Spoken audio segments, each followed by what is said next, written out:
Ikinababahala po ngayon ng mga ilang motoristang dumaraan sa bahagi po ng Verde Road, Barangay MALICO, San Nicolas, Pangasinan ang Gumuhong Lupa po sa baba ng kalsada. Nagkalat ngayon sa social media ang larawan at video ng naturang kalsada kung saan makikitang gumuho ang malaking bahagi ng lupa sa naturang kalsada.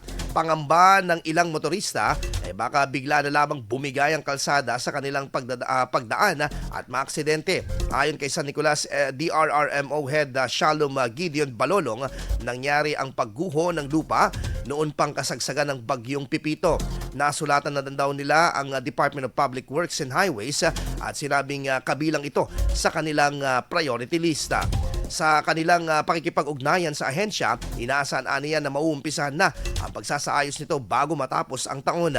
Samantala, light vehicles lamang ang pinapayagan dadaan sa nasabing bahagi ng Verde Road.